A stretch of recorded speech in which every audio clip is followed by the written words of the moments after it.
기도하겠습니다. 하나님 아버지, 은혜를 감사합니다. 이제 오후 시간에 또 누가복음 말씀을 가지고 예수님 말씀을 읽고자 합니다. 오후에 피곤한 시간인데 주님, 저희들을 인도해 주시옵소서. 우리가 또 졸 수도 있고 우리가 중심을 잃을 때도 있고, 그런데 그래도 주님, 예수님께서 그 복음이 나를 붙잡아 주시니 그 은혜를 감사합니다. 그 복음에게 이끌려서, 십자가에게 이끌려서 그 십자가에게로만 끌려가고 사는 우리가 되도록 하나님 인도하여 주시옵소서. 예수님 이름으로 기도합니다. 아멘. 누가복음 오늘 17장 볼 차례인데, 지난주에 우리가 다 못 봤습니다. 16장을. 그래서 16장 조금 보고, 오후는 독서 시간이라서 그냥 쭉 독서하는 시간이죠. 이거 나약한 소리인데 참 제가 설명을 못하겠어요. 오전에 다 말씀드렸습니다만, 독서 시간, 말씀 독서하고 싶습니다. 16장 17절 보죠. 17절에 그러나 율법의 한 획이 떨어짐보다 천지가 없어짐이 쉬우리라.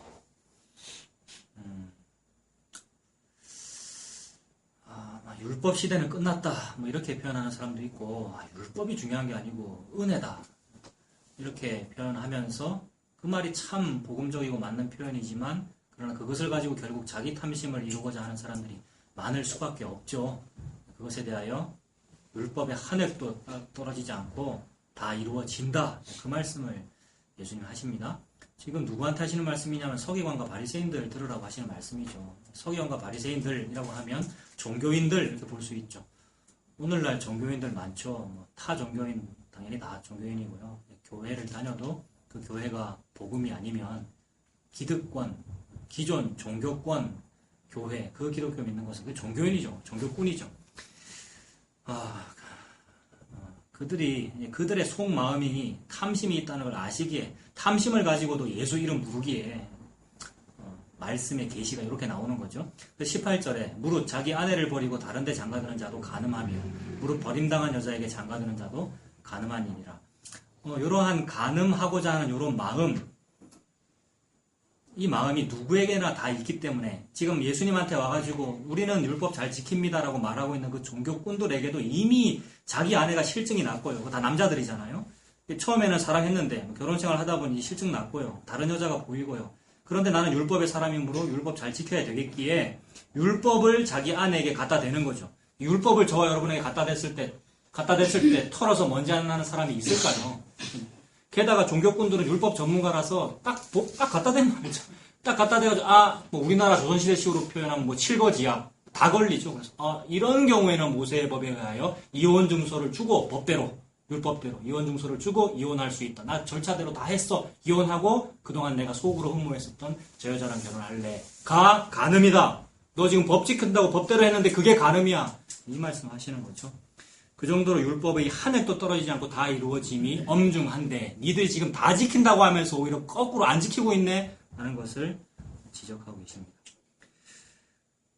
그래서 율법은 지극히 작은 한 획까지도 다 지켜져야 마땅합니다. 그러나 종교인들은 말로는 율법 하면서도 그 율법을 유력자들 위주로 해석합니다. 항상 하나님의 말씀을 유력자 위주로 해석합니다. 교회 안에서도 교회 안에 힘센 사람 위주로 설교가 돌아가는 경우가 많고요. 그것은 돈 때문입니다. 결국 설교자의 사례와 관련이 있고, 또는 교회의 유지 보수와 그 사람의 목회자의 자리, 이런 거 관련이 있기에 유력자 위주로 돌아가죠.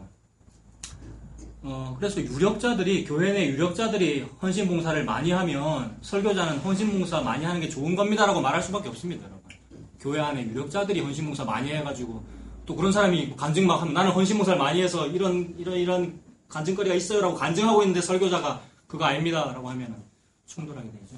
거기에 그냥 좋은 게 좋은 거라고 인간관계 유지하려고 그렇게 유지되고 있는 교회들이 많더라고요. 자, 그래서 유력자 위주로 말씀이 해석됐죠. 부부관계에 있어서도 유력자 위주로 해석돼요. 부부관계 유력자 누굽니까? 남자입니다. 이때 남자가 주인이죠. 남자 위주로 해석되었습니다. 남편이 아내가 실증이 나서 다른 여자를 얻으려 할 때에 율법을 들먹이는 거죠. 아내에게 율법을 어겼다는 누명을 씌웁니다.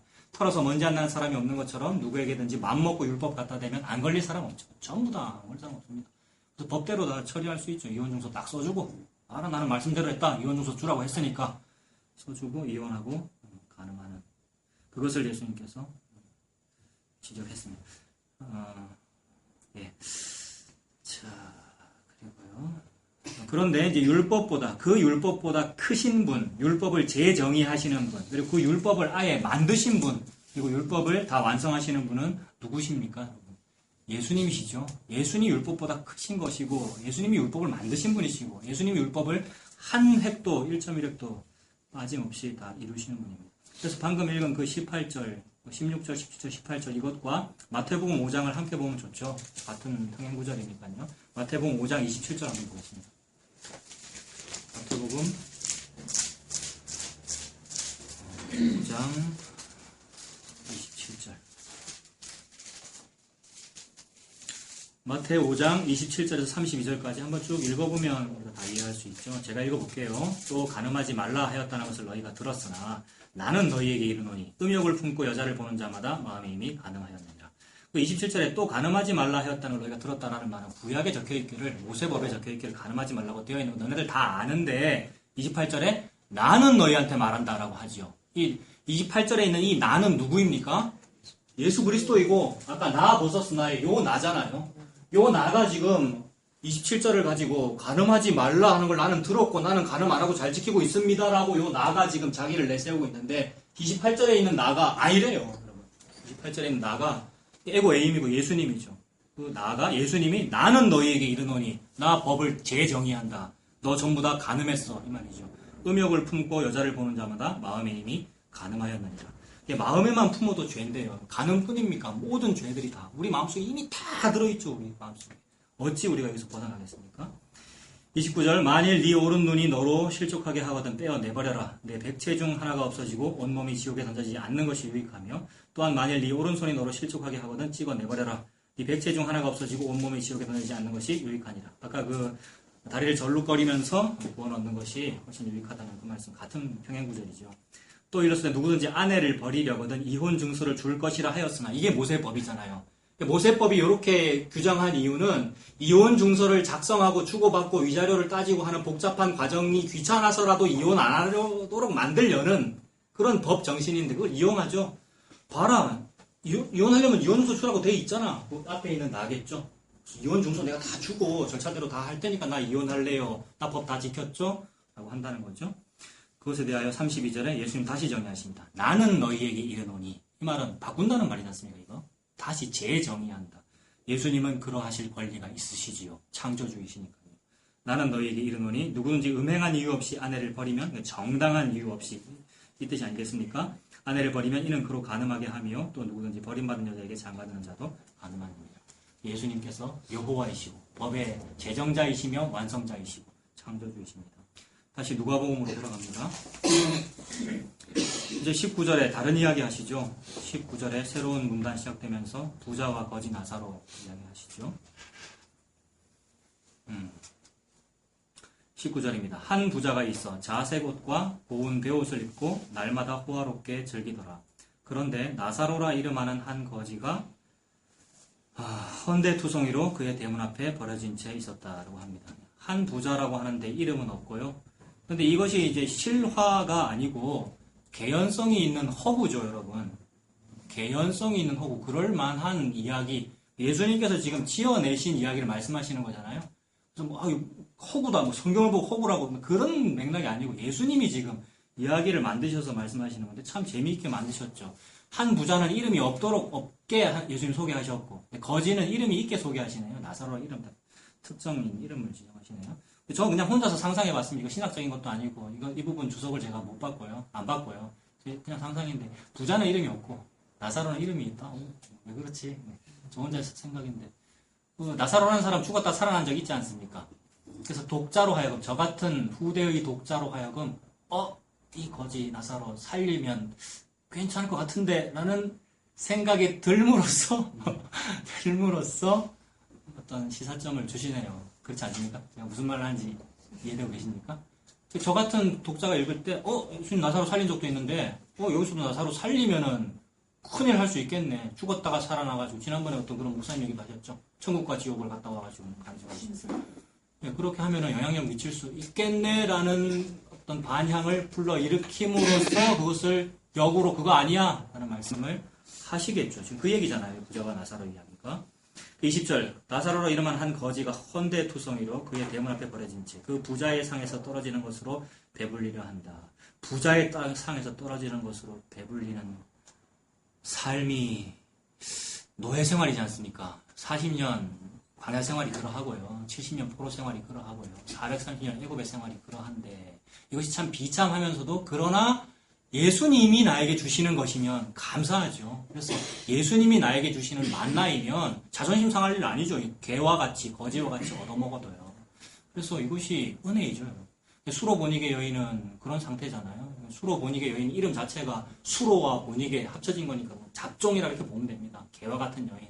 근데 예수님한테 가면 그럼 우리가 그런 아주 낮은 사람인데 그런 나가 예수님한테 가가지고 아이고 당신은 사랑받기 위해 태어난 사람입니다 라는 말을 듣고 싶은데 그게 아니라 니는 개다 주인의 아들에 먹을 것을 개에게 주면 마땅치 않다는 말을 들었을 때 자존심 상하지 않는다는 은혜입니다. 저와 여러분들.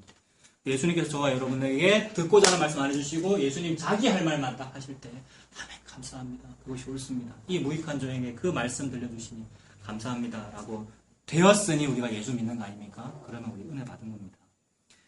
그래서 지금 거지 나사로가 그런 상태라는 것을 보여주시죠. 그 부자의 상에서 떨어지는 것으로 배불리게 하는 인간의 눈으로 볼 땐 심히 비참한 상태. 비참에다가 더 비참하네요. 심지어 개들이 와서 그 헌대를 핥더라. 이에 그 거지가 죽어 천사들에게 받들려 아브라함의 품에 들어가고 부자도 죽어 장사되매 그가 음부에서 고통 중에 눈을 들어 봤습니다. 음부는 지옥을 상징하지요. 음부, 스올, 우리 자주 하던 말 무저갱 이렇게 보면 되겠죠. 부자가 사는 곳이 바벨탑 아닙니까? 부자 이러면 뭐 주상복합 아파트 이런 거 생각하면 되잖아요. 로열층, 바벨탑 높은 거. 근데 바벨탑은 언제나 지표면 원점을 기준으로 상하 대칭입니다. 바벨탑을 그대로 아래로 지하로 상하 대칭으로 만들면 이 지하에 있는 것은 음부 보면 되겠죠. 이미지가 딱 맞아요.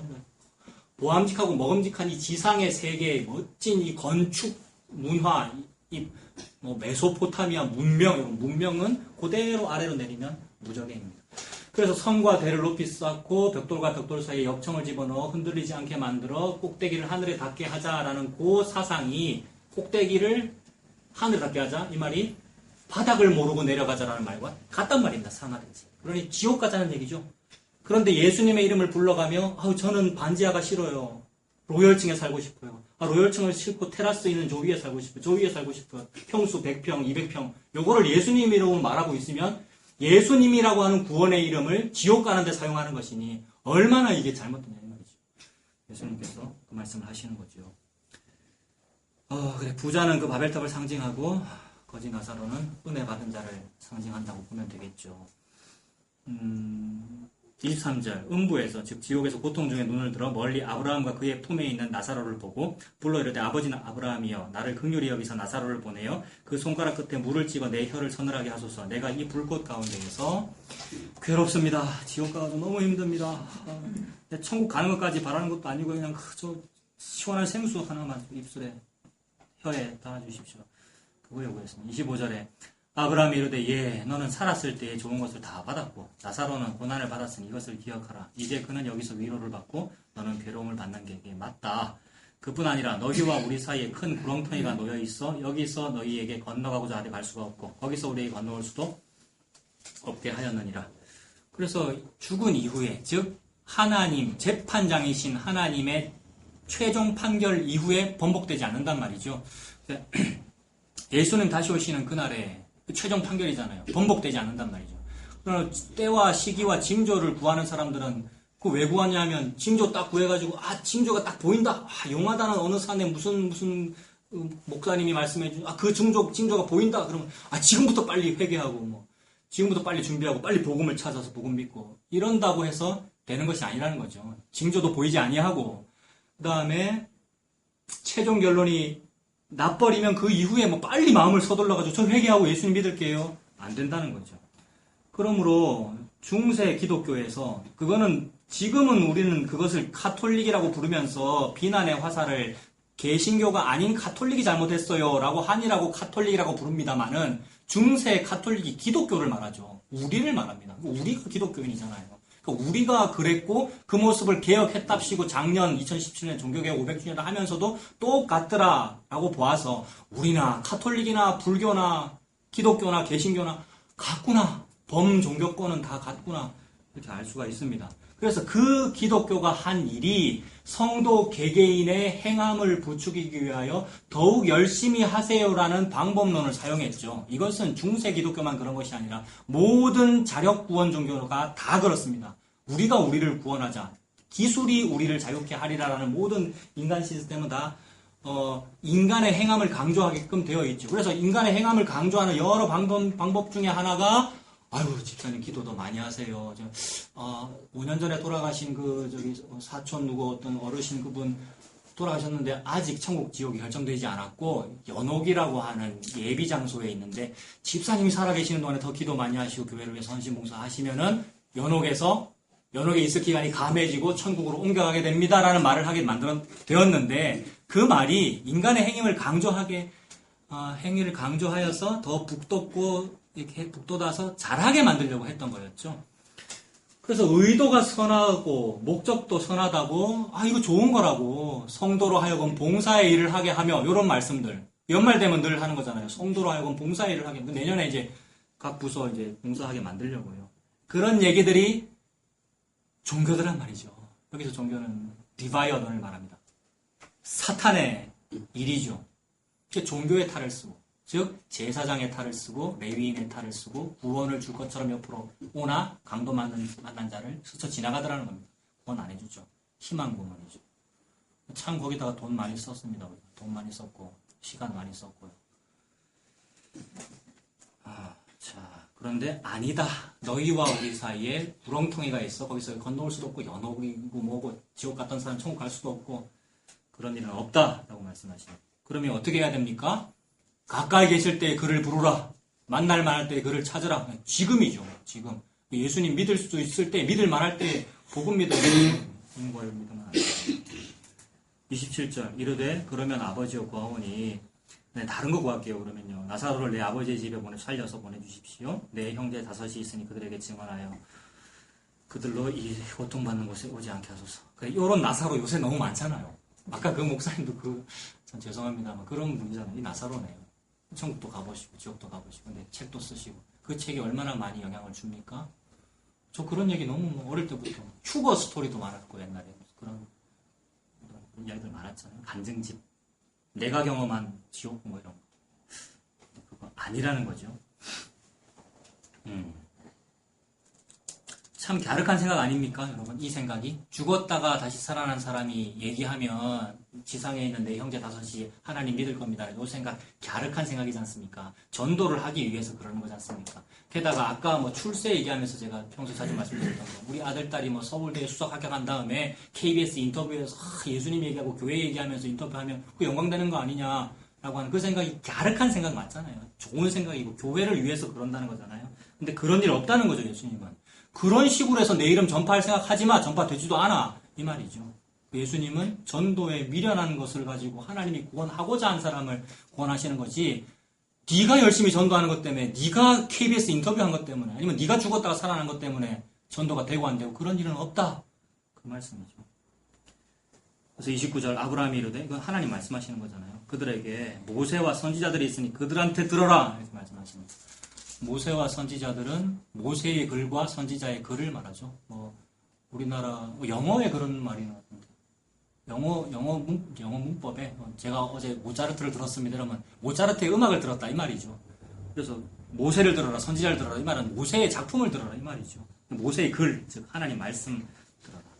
말씀을 들어야 믿음이 생깁니다. 믿음은 예수님을 믿는 것이기 때문에 예수님 믿어야 돼. 석가모니 믿으면 안 되고요. 게다가 심지어 하나님이나 여호와라는 말 가지고도 안 됐잖아요. 왜냐하면 하나님 여호와 믿으면 그 예수님 믿는 거 맞는데 삼위일체시니까. 근데 하나님이라 말하고 여호와라고 말하면서 은근히 예수는 조금 하등한 존재로 여기고 아들이니까 좀 낫겠지.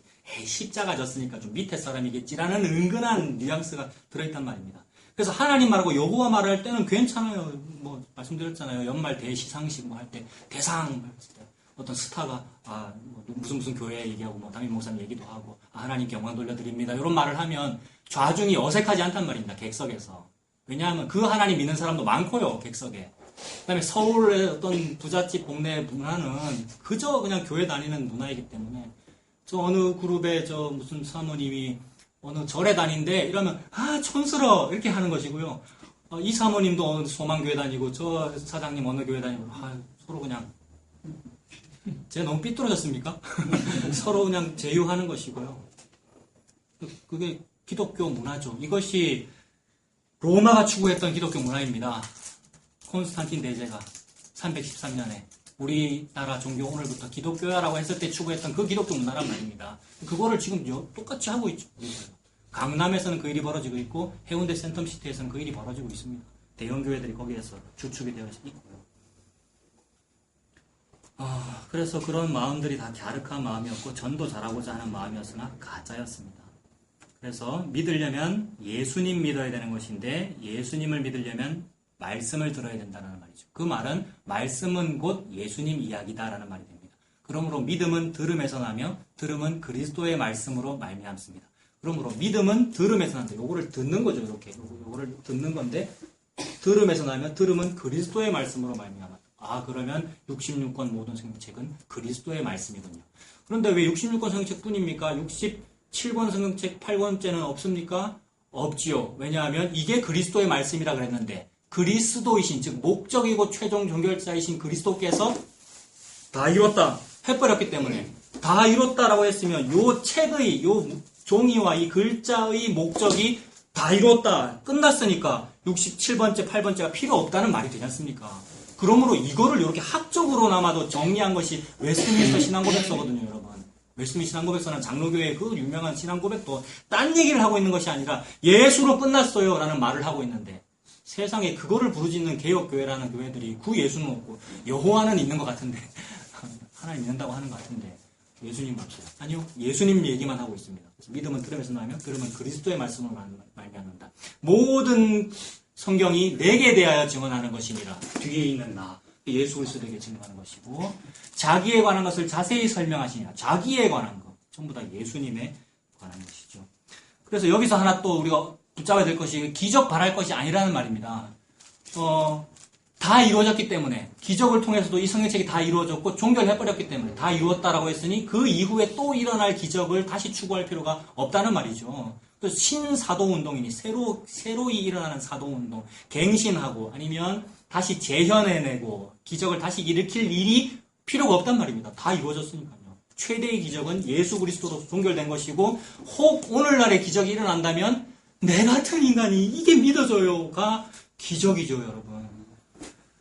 그래서 그게 문둥병 나은 겁니다. 전부 문둥병 환자 아닙니까? 근데 여기 문둥병 나은다는 얘기 적혀 있는데 진짜네요. 네, 문둥병 환자인데 병이 나았네요. 똑같지 않습니까? 이걸 보고 기적이라고 하면 돼요. 기적 맞죠, 그것이요. 그래서 기적이기에 아멘입니다.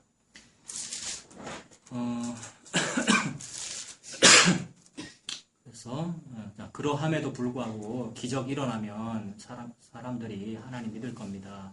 라고 그랬습니다.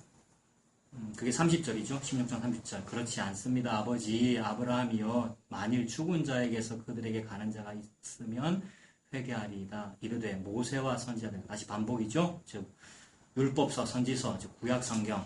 이때는 아직 신약성경이 완성되지 않았으니까 구약만 말한 것이 성경책 전체를 말한 거죠. 오늘날로 치면 신구약 성경 전부 다를 말하면 되겠죠. 즉 성경을 듣지 아니하면 비록 죽은 자 가운데서 살아나는 자가 있을지라도 권함을 받지 아니하리라 하였다 하시니라.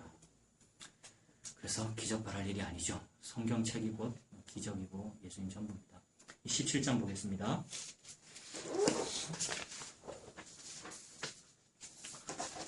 자, 1절에 예수께서 제자들에게 이르시되 실족하게 하는 것이 없을 수는 없으나 그렇게 하게 하는 자에게는 화로다. 참 실족하게 하는 것이 없어야 된다. 없도록 하려고 노력해라. 이러면 부담될 텐데요. 근데 실족하게 하는 것이 없을 수는 없다고 하시네요. 그러니까 이제 일단 조금 자유는 얻어요. 그래서 아유, 내가 남을 실족하게 하는 일 내게도 있기는 있구나라고 그런 자유를 조금 얻기도 합니다만은 그러나 그렇게 하게 하는 자에게는 화로다 하니까 또 이제 겁 내야 되죠, 사실. 그런 면에서 겁을 내야 됩니다. 근데 여기서 저는 또 다른 생각 해봤어요. 뭐냐면 실족하게 하는 것이 없을 수는 없으나 그렇게 하게 하는 자에게는 화로다라고 할 때에 나는 남을 좀 자주 실족하게 합니다. 우리가 상처도 주고요. 실수도 많고요. 그런데 또 다르게 또 생각해 본 것은 내가 실족을 당하는 사람일 때가 있더라고요. 그래서 저 같은 경우는 실족을 많이 하죠. 실망을 많이 하고. 왜냐하면 기대를 해가지고 헛된 것에 기대하고 이렇게 설교하면 따라오겠지. 또는 이렇게 하면 회개하고 교회가 다시 경신되고 잘 되고 차 목사의 개혁신앙이 옳다. 막 이런 어떤 반향이 나오겠지라는 뭐 그런 바램들. 그런데 아니더라는 거죠. 실족하게 하는 것이 없을 수 없어 경민아. 요 말을 해주심으로써 너무 그렇군요. 원래 실족하는 거군요. 세상에서는요. 원래 실족하게 되는군요. 근데 내가 참 나를 실족하게 한 그 사람이 참 미운데 근데 하나님이 알아서 그 사람에게는 화가 있다라고 말씀해 주시니 됐습니다. 제가 복수할 일이 아니군요. 라고 이렇게 적용이 되더라고요. 그래서 이게 얼마나 위로가 되는지요. 2절 보면 그가 이 작은 자 중에 하나를 실족하게 할진데 차라리 연자맷돌이 그 목에 매어 바다에 던져지는 것이 나으니라 이렇게 말씀합니다. 저는 방금 저에게 적용했기에 조금 민망합니다. 제가 위로받으려고 좀 이걸 적용한 것이니까. 근데 어떻게 적용하면 되느냐 하면 예수 믿는 그 사람요, 여러분. 예수님을 진짜로 믿으면 하도 이제 가짜가 많으니까 진짜로라는 말을 붙여야 되는데 그럴 필요 없이 원래 예수님을 믿으면 실족하게 하는 일이 없을 수 없습니다, 여러분. 예수님을 믿으면 실족하는 게 당연해요, 이 땅에서요. 근데 예수님 믿는 사람 건드리면 화가 있죠. 그 말은 그 사람을 라멕처럼 또 지킨다는 말이 아니라 오전 말씀. 예수님을 건든 거죠. 그러니 예수님 눈동자를 건드린 거란 말입니다. 예수의 복음을 건드리고 예수님의 은혜를 건드리면 예수님 은혜를 어떻게 건드립니까? 주로 종교권 기독교 안에서는 행위 가지고 건드리죠. 은혜만으로는 안 됩니다. 행위를 좀 해야죠. 헌신봉사. 건드린 거죠. 근데 그렇게 하는 자에게는 화다. 2절도 그가 이 작은 자 중에 하나를 실족하게 할진데 차라리 연자맷돌이 그 목에 매여 던져지는 것이 낫다. 예수님께서 얼마나 예수님을 믿는 자를 보호하고 있는 말씀입니까, 여러분? 저는 그렇게 보았습니다. 그래서 3절 너희는 스스로 조심해라. 만일 네 형제가 죄를 범하거든 경고하고 회개하거든 용서하라. 왜 그렇습니까? 형제이기 때문인데 여기서 형제라는 말은 실족 당하는 사람들끼리가 형제입니다. 달리 말하면 예수 믿는 사람들끼리가 형제 자매입니다. 예수 믿는 사람들끼리 니도 1만 달란트 탕감받았고 니도 1만 달란트 탕감받았는데 무슨 니들끼리 무슨 7번을 세고 무슨 용서 못하고 그런 일이 어디가 있어. 근데 그걸 용서 못하고 찌르고 서로 공격한다면 예수 믿기 때문에 세상 사람으로부터 공격받은 거하고 똑같잖아. 니들끼리 왜 그래? 이 말씀이 되죠. 근데 그런 일이 있더라고요, 여러분. 그게 이제 복음교회 안에서도 그런 일이 벌어진다는 걸 제가 보면서 이제 느껴지는 거거든요. 또 그 안에서도 막 리그를 이뤄가지고 뭐 저 사람은 참 선지자가 아니고 누구는 맞고 막 이렇게 하더라고요. 그러면 형제 아니란 말이죠, 그 말은요. 참 예수님의 복음 안에 한 분을 아버지로 모신 형제자매 아니라는 얘기죠. 그러므로 다른 복음일 가능성이 크다고 보여집니다. 근데 진짜 복음 안에서는 용서되겠죠. 7번 죄 짓고 7번 돌아와도 받아주고 70번씩 7번이라는 이야기하고도 연결이 되고요. 그래서 예수 믿는다는 것이 얼마나 한 가족이 된 것인가를 표현하는 것이고 서로 실족하지 아니하는 관계다. 실족은 예수 안 믿는 사람이 예수 믿는 사람을 실족하게 자꾸 하는 것이 정상적인 일이다. 왜 입애굽의 상태입니까? 그 말씀을 저는 그렇게 적용했습니다. 자, 그래서 용서라는 말씀 그렇게 적용되죠. 이거 오전에 드렸던 말씀과 조금 비슷한데 용서해라 서로 사랑해라 7번이라도 용서해라 이 말이 윤리도덕 강조하는 사람도 그렇게 말했잖아요. 근데 결국 적용되지 않습니까, 여러분? 그래서 저는 그거 자꾸 부딪히더라고요, 여러분. 워낙 그걸 반대해왔기에 저것도 윤리도덕 설교다라고 반대해왔기에 그런데 진짜 복음 안에 들어가니 그건 맞더라는 거죠. 그래서 너희 의가 저들의 의보다 더 크지 아니하면 결단코 천국에 들어가지 못하리라. 근데 이것이 부담으로 다가오면 좀 문제입니다. 부담으로 다가오는 것이 아니라 제가 하는 거 아니네요. 이 윤리 도덕과 이 남을 용서하는 요 자비와 사랑 실천이 제가 하는 거 아니네요. 십자가에서 다 하셨네요. 이렇게 되지요. 십자가에서 다 했기에 다 하신 그것이 너무 충만하고 넘쳐서 콸콸콸 흘러 넘치다 보니 저 같은 것도 누구를 사랑하고 있네요. 저 같은 것도 남을 7번이나 용서하고 있네요.가 되니 용서 다 해주고 나서도 무슨 말 하면 되겠습니까?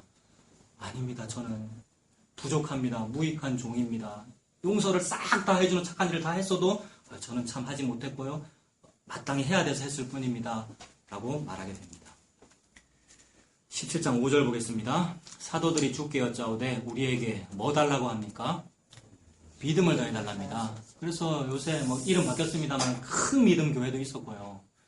큰 믿음, 큰 일을 하자는 거죠. 하나님 나라를 확장시키고 주님께 영광 돌려드리고. 작은 믿음은 안 됩니다. 큰 믿음 뭘 해봅시다라고 해서 지금 믿음 달라는 거잖아요.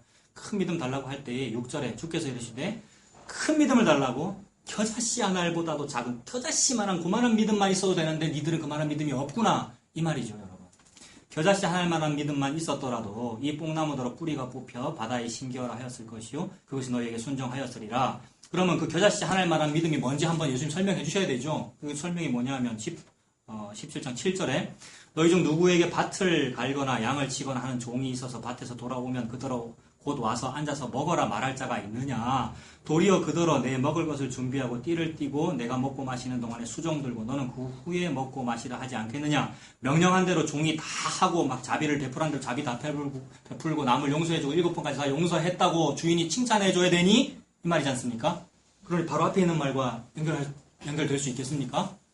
종은 진짜로 예수님을 믿는다면 그런 의의가 나오는 것이 마땅하다. 니한테서 나오는 건 아니고 예수 십자가의 그 사건에서 흘러넘쳐서 니한테 벌어지는 기적이야. 참으로 기적이죠. 용서 안 하거든요, 여러분. 용서 안 합니다. 우리 미워하고요.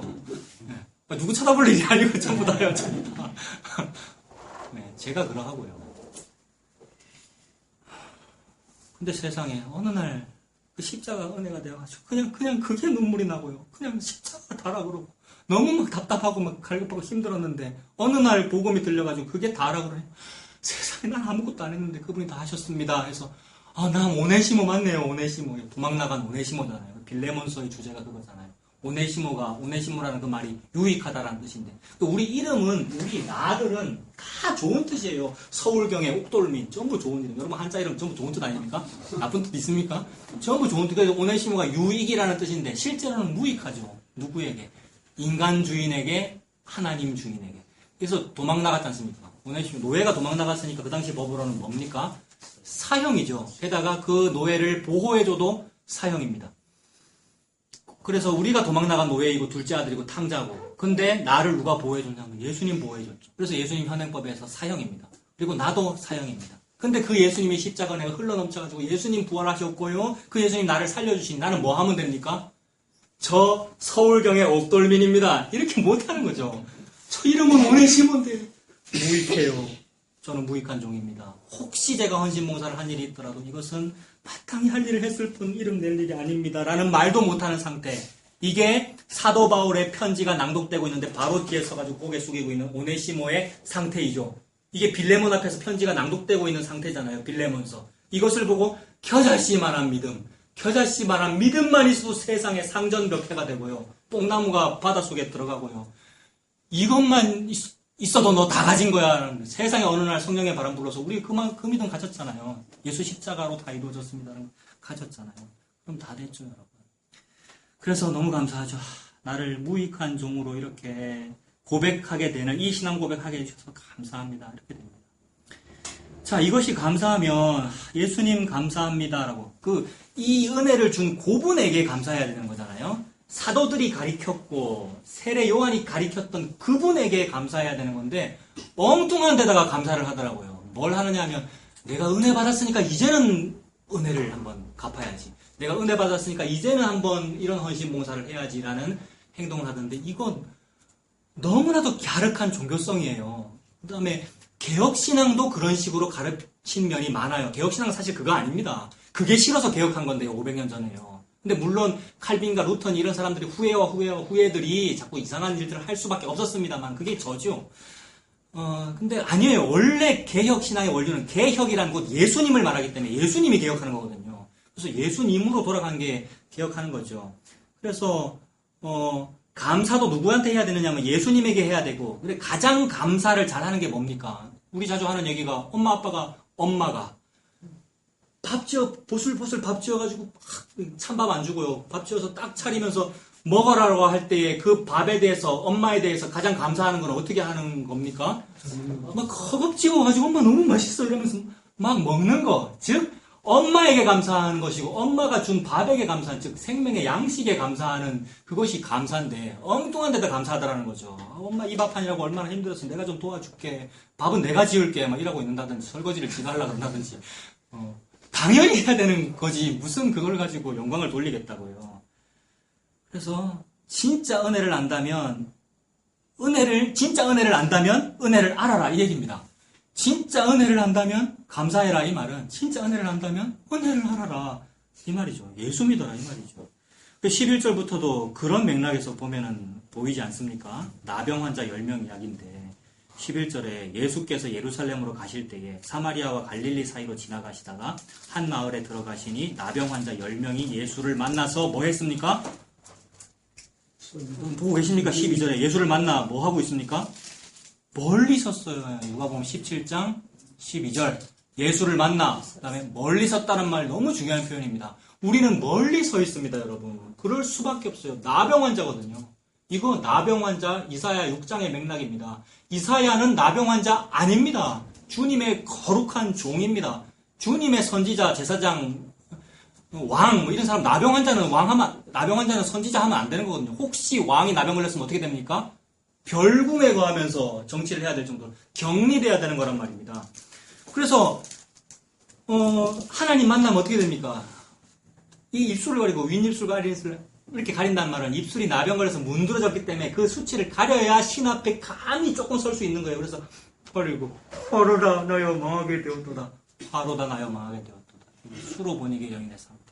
그래서 멀리 설 수밖에 없습니다. 10명은 당연히 법대로 지금 멀리 서 있죠. 말은 하고 싶은데 멀리 서가지고 13절에 소리 높여 이르되 예수 선생님이여 우리를 불쌍히 여기소서 보시고 이르시되 가서 제사장들에게 너희 몸을 보이라 하셨더니 그들이 가다가 깨끗함을 받은지라. 제사장이 이거 나병이다 아니다라고 판단하는 진찰하는 책무 기능이 있기 때문에 제사장한테 가서 너 몸 보여줘? 그랬더니 창조주께서 그렇게 말씀하시면 그렇게 되는 거죠. 가다가 깨끗함을 입었답니다. 이거 소원 성취한 거 아닙니까? 예수 선생님이 우리를 고쳐주십시오라는 그 소원 성취한 거 아닙니까? 얼마나 은혜입니까? 자, 이럴 때에 이제 어떻게 해야 합니까? 이것이 은혜라고 느껴졌다면, 나 나병 걸렸는데 이 나병이 고쳐졌다라는 이것이 은혜라고 여겨졌다면 그 고쳐주신 그분에게 감사해야 되는 거죠. 그러니 우리 전부 나병 환자입니다. 우리 전부 다 문두병 환자. 아닌 척하고 살고 아니기를 바라고 삽니다만 사실 이거 다 문드러졌단 말입니다. 문드러졌기에 설교를 못해가지고 막 미치겠는 거예요. 문드러졌기에 할 말이 없는데 이 입술로 무슨 말을 한단 말인가. 하면 할수록 유튜브에 공해를 자꾸 내뿜고 있는 거란 말입니다. 근데 그러한데 세상에 이런 입술에 저와 여러분의 입술에 말씀이 들리고 말씀이 귀에 들어가고 말씀을 읽고 있다는 것이 은혜인 줄 안다면 행위로 나올 것이 아니라 딴 보답을 할 것이 아니라 요 주인인 예수님에게 달려가서 엎드릴 일이죠. 너무 고마워요. 너무 고마워요. 그러면 그 모든 성경이 수렴되고 가리켰던 그 예수 쪽으로 달려가는 일이죠. 그래서 고마워한다는 말이죠. 이것이 눈치 안 보고요. 주변 눈치 안 보고 허겁지겁 보슬보슬한 밥을 막 떠먹는 일이지 않습니까? 이거 하란 말이죠. 예수님께서. 10명을 고쳐줬는데 1명만 돌아오더라는 이야기지 않습니까? 그래서 15절에 그 중에 한 사람이 자기가 낳은 것을 보고 큰 소리로 하나님께 영광을 돌리며 돌아와서 예수의 발 앞에 엎드려 감사하니 그는 사마리아 사람이다. 애굽의 세상, 바벨론의 세상에서 이 출세지향의 세상에서 사마리아 사람은 늘 이렇게 소외되는 사람, 열외인 사람, 빨갱이 아니면 동남아시아 노동자 이런 식으로 여겨지는 혼혈인 이런 식으로 여겨지는 그런 존재가 사마리아 사람입니다. 그런데 그런 사람이라도 은혜가 임하면 받아야 될 복 다 받았단 말이죠, 여러분. 그래서 예수님 앞에 꿇어 엎드려서 내게 이 은혜를 주신 분이 예수님이다, 구세주다, 메시아다라는 걸 알면은 우주를 다 얻은 거죠, 여러분. 지위 고하가 뭐가 중요하고 재산 있고 없고가 뭐가 중요합니까? 예수님을 알았다는 것이 은혜 다 받은 겁니다. 그러므로 문둥병 고침받았다라는 얘기와 예수님을 알았다, 복음을 믿었다, 수납되었다라는 말은 여기서 같은 말이 됩니다. 그러므로 10명을 다 고쳐줬어도 사실 진짜로 병 고침받은 사람은 한 명뿐인 거죠. 근데 그러면 나머지 9명은 그럼 뭡니까? 9명 병 고침받은 거 맞아요. 그러나 악인이 형통한 거죠. 이 땅에서 병 고침 받는 일 많습니다, 여러분. 돈 많이 주면 못 고칠 병도 고치고요. 아니면 어떨 때는 막 기적으로도 고쳐지고, 신유의 은사, 손수건 은사 아시죠?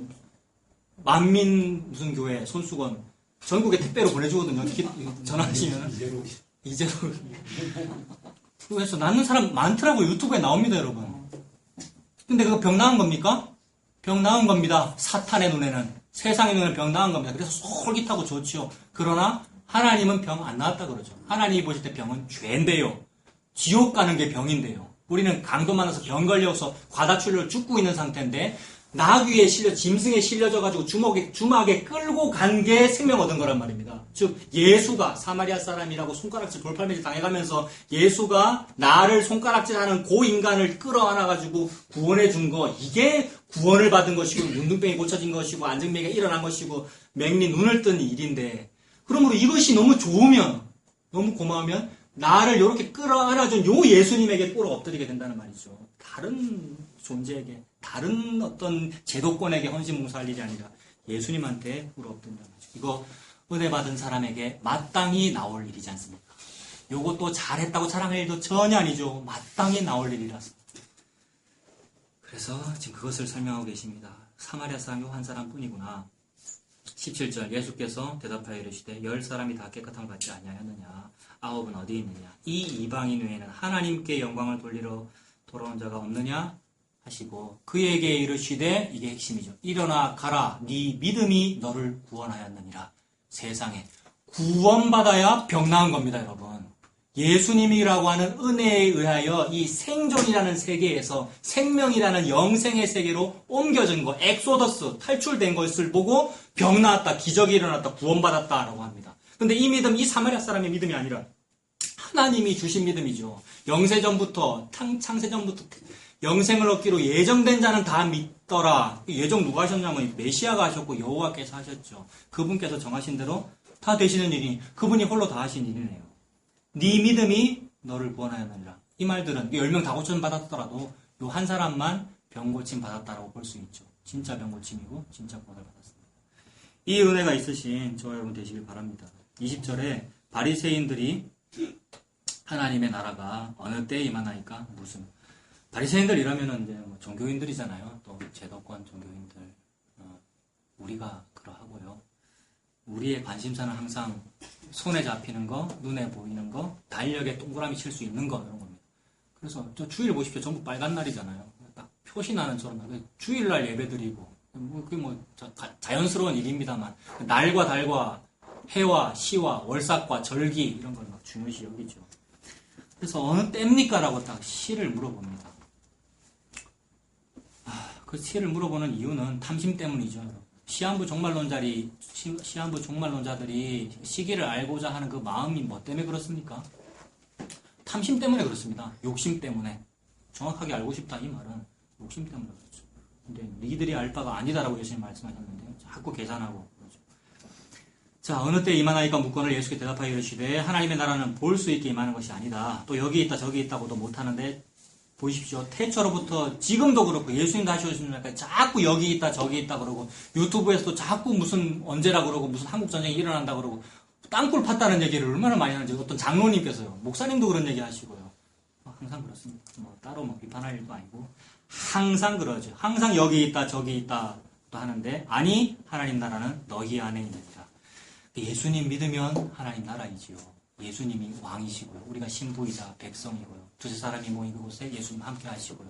거기가 하나님 나라고 그 사람이 하나님 나라고 그 교회, 눈에 보이지 않는 그 교회가 하나님 나라고요. 하나님 나라는 너희 안에 있느니라. 또 제자들에게 이르시되 때가 이르니 너희가 인자의 날 하루를 보고자 하되 보지 못하리라. 우리가 보고 말고 하는 그 시와 해와 날과 절기가 아니란 말이죠. 사람이 너희에게 말하되 보라 저기 있다 보라 여기 있다 하리라. 그러나 너희는 가지도 말고 따르지도 말아라. 그래서 항상 거짓 선지자와 점쟁이와 꿈이 설치입니다. 항상 그렇습니다, 여러분. 거짓 선지자와 점쟁이와 꿈이 설치입니다. 그래서 바벨론 포로 잡혀가기 전에도 거짓 선지자와 점쟁이와 꿈이 설쳤고요. 뭐라 그랬습니까? 바벨론 포로 잡혀가기 전에 유행했던 최신 꿈과 최신 선지자들의 설교는 뭐냐 하면 긍정의 힘입니다. 적극적 사고방식. 우리 유다는 망하지 않습니다. 북이스라엘은 우상숭배에서 망했지만 우리 남유다는 망하지 않습니다. 그래서 망하지 않습니다라는 예배를 집전하면서 제사를 집전하면서 긍정의 힘을 설파했는데 그걸 하면서 자, 요 보이는 요 표면 위에서는 멋진 제사를 집전하고 있습니다만 표면 아래에서는 뭐 하고 있었습니까? 호수의 오리 발처럼 백조 발처럼 백조 겉은 화려한데 밑에는 안 빠져 죽으려고 막 수영하는 것처럼 밑에서는 막 바벨론으로 사신 보내고 무슨 애굽의 원군을 요청했다가 조공 바쳤다가 말았다가 조약 관계를 맺었다가 정략 결혼을 했다가 그게 삶이더라는 거죠. 그런데 그 긍정의 힘이 백성에게 희망 고문인데 백성들은 맞아요. 그렇게 하면 우리 안 망해요. 우리 교회 안 망해요. 우리 집안 안 망해요. 라고 믿었다는 거죠. 이거 희망 고문을 당한 것이고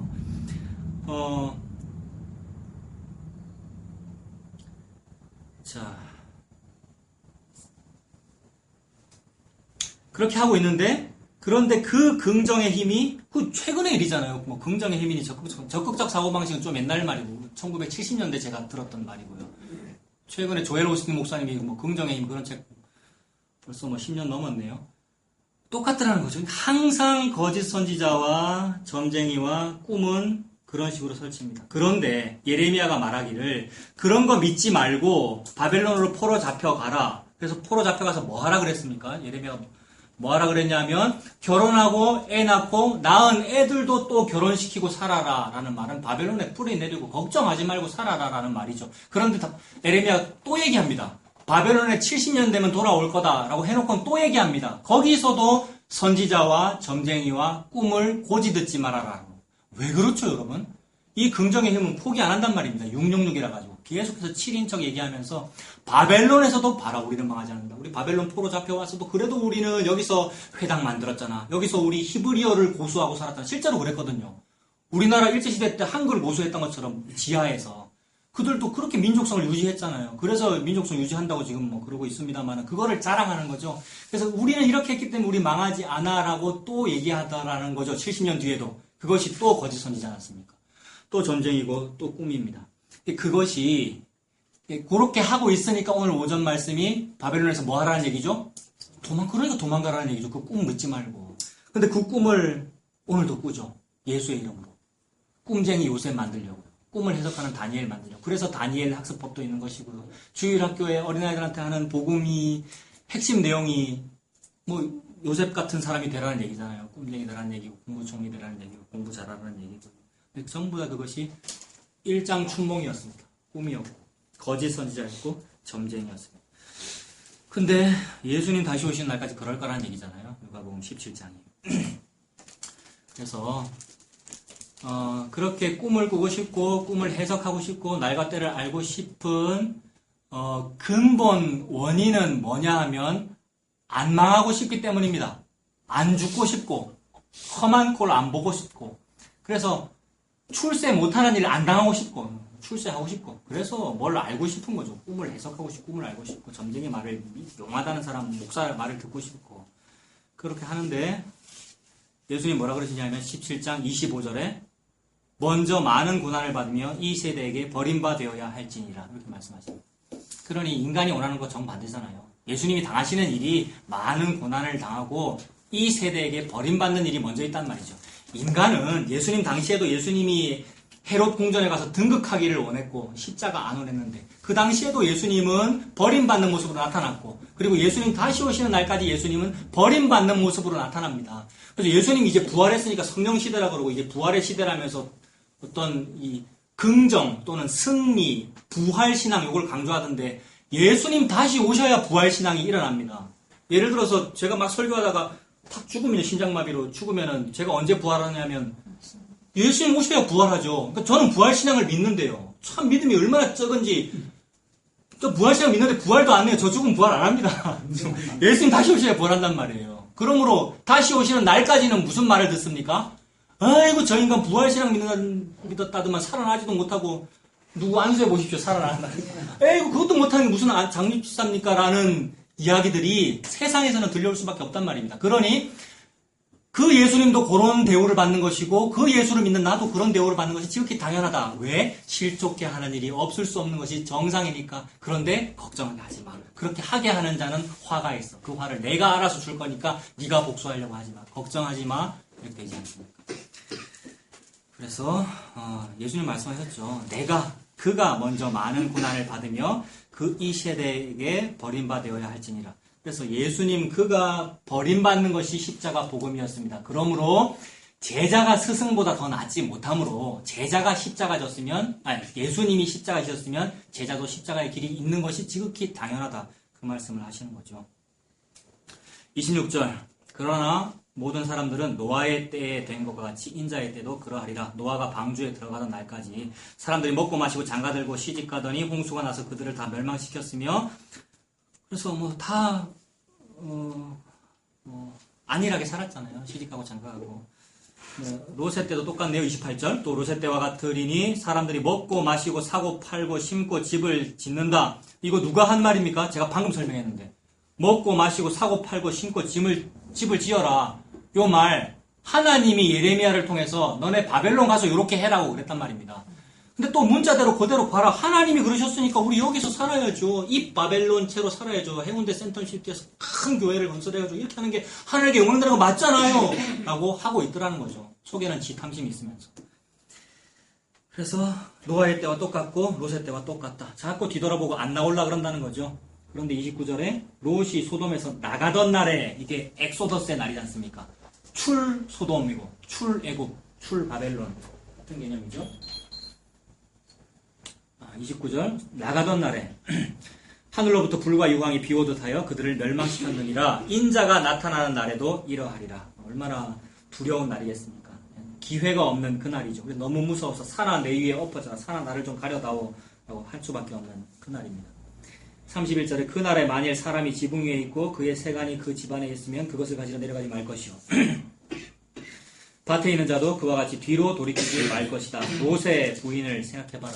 롯이 그랬잖아요. 우리에게 시사하시죠. 우리에게 교훈 주시는 거죠. 엑소더스 할 때 미련 가지지 마라. 그게 뭐라고? 그 세상 썩어 없어질 것. 집사님 자주 표현하시는 거. 썩어 없어질 것. 뭐라고? 그래서 나가는 거죠. 뒤돌아볼 일 없이. 예수님 쪽으로 탈출하는 겁니다. 도망가라! 라고 하시니까요. 33절 무릇 자기 목숨을 보존하고자 하는 자는 즉 출세하고자 하는 자는 잃을 것이요 잃는 자는 살리리라. 내가 너희에게 이르노니 그 밤에 둘이 한 자리에 누워있음에 하나는 데려감을 얻고 하나는 버려둠을 당할 것이요 두 여자가 함께 맷돌을 갈고 있음에 하나는 데려감을 얻고 하나는 버려둠을 당할 것이니라. 그들이 대답하여 이르되 주여 어디오니이까? 아까는 어느 때입니까? 라고 물어봤는데 이제는 또 어디입니까? 라고 물어봅니다. 그래서 이것이 인류의 계속되는 끊임없이 일어나는 질문입니다. 이름이 뭐예요? 때가 언제예요? 어디로 가십니까? 쿼바디스 도미네 나한테 무슨 복을 줄 겁니까? 복 안 주면 나 안 놔드릴 겁니다. 라는 계속된 질문 거기에 대하여 대답 안 하십니다. 유일하게 하시는 대답이 나 이것만 대답하십니다. 너는 죽고 요 뒤에 있는 나 야훼 에고에이미 예수님은 말씀하십니다. 그래서 뭐 알아라는 겁니까? 자꾸 질문하는 그들에게 뭐라고 말씀하십니까? 어디냐는 그 시공간을 궁금해하지 말고 네가 지금 어디 있는지 한번 생각해봐봐 라는 거죠. 어디 있느냐면 주검 있는 곳에는 독수리가 모이는 그런 곳에 주로 우리가 있습니다. 주검은 시체잖아요. 시체가 있는 곳에 시체 뜯어먹으려고 독수리가 오더라는 거죠. 그런데 눈이 멀어버린 상태라서 이 세상은 눈이 멀어버린 상태라서 시체가 보암직하고 먹음직하게 보여요. 먹는 건 줄 알고 생명되지 못할 양식인데 그 썩어질 양식을 얻기 위하여 은을 달아주면서 거기다 투자하고 헌신봉사하고 헌금도 해가면서 그거 얻겠다고 하고 있는데 그게 마치 주검에게 독수리가 몰려오는 것과 똑같다. 이거 좀 더 다르게 표현하면은 똥이 있는 곳에 똥파리가 몰려오는 거지 않습니까? 그래서 여러 어떤 종교권 어떤 이런 세태를 보면은 저 매일에 여러분 스팸 메일 많이 오지 않습니까? 컴퓨터 별로 안 만지시면 모를 수도 있는데 컴퓨터 하면 메일 부팅하면 메일 오늘은 몇백 개가 오거든요. 스팸 메일. 광고인데 저한테는 어느 광고가 많이 오냐 하면 목사님 저한테 무슨 광고가 많이 오겠습니까? 주로 기독교 단체에서 광고를 굉장히 많이 보내요. 근데 제가 폴더를 만들어 놓기를 종교, 기독교, 세태 이렇게 폴더를 만들어서 넣어놨는데 전부 유수한 기독교 단체에서 막 보내요. 그다음에 뭐 동성애 반대, 그다음에 부산을 성시화하자는 얘기, 그다음에 이름을 어떻게 아는지 이름 다 압니다, 여러분. 교회 주소록 봐도 되고 마케팅 정보 다 공유하잖아요. 그래서 차경민 목사님을 위해서 특별히 보냅니다. 무슨 근데 다 그냥 파리들이죠. 파리. 똥에게 날리는 파리들이고요. 그런 식으로 주검을 먹으려고 독수리들이 많이 몰리더라고요. 그리고 어떤 세상에 눈에 보이는 일신상의 영달을 부르짖는 그런 교회들의 이력서가 너무 많이 몰리죠. 목회하겠다고요. 거기서 목회하겠다고요. 근데 그것이 주검 있는 곳에 독수리가 모입니다. 근데 그게 우리잖아요. 탐심이 우리 속에 있으니까요. 그래서 어디냐고 묻고 뭐 거룩해지겠다 그러고 큰 믿음을 가지겠다고 하기 전에 네가 지금 어디 서 있는가 한번 봐봐. 너 주검 있는 곳에 독수리 있는 그것을 너 여전히 좋아하지. 그래서 때를 물어보고 장소를 물어보지. 말해주면 뭐 하겠다고요. 말해주면 자기가 그렇게 하겠다고요. 그래서 말해준다고 절대 그렇게 하지 않죠. 우리는요. 그래놓고 말해주면 하겠다고. 이웃이 누군지 말해주십시오. 뭐 하려고요? 말해주면 사랑하겠다는 거죠. 사랑을 네가 하는 게 아니고 네가 받아야 돼 이 말이죠. 왜요? 강도 만난 유대인이니까요. 우리는 강도 만난 유대인이니까 네가 누구를 사랑하는 율법학자가 아니고 이놈아. 강도 만난 유대인이니까 네가 미워하는 사마리아 사람한테 사랑을 좀 받아라 이 말이죠. 우리가 미워하는 사마리아 사람이 누구냐면 예수님이시죠. 그래서 그 말씀을 하십니다. 그 예수님만 믿고 사시는 저와 여러분 다 되시길 바랍니다. 여기까지 하겠습니다. 기도하겠습니다. 살아계신 하나님 아버지, 주님의 은혜를 감사합니다. 우리는 강도 만난 유대인이었고 주검이 있는 시체가 있는 곳에 모이는 파리들이고 독수리들이었습니다. 그래서 나를 이 버러지 같은 야고바라고 부르시는 것이 심히 합당합니다. 그러한 나에게 은혜의 예수 그리스도 보혈을 주셔서 나를 구입해 주시고 구속해 주시고 나를 사주셔서 그 은혜를 감사합니다. 이 일에 대하여 아무 말 하지 못하고 여호와 앞에서 잠잠하고 예수님 앞에서 감사할 것밖에는 없음을 고백합니다. 그 감사함으로 예수님 지어주시는 생명의 만나 받아먹으면서 감사함으로 살아가는 우리가 다 되도록 인도하여 주시옵소서. 예수님 이름으로 기도합니다. 아멘. 여기까지 하겠습니다.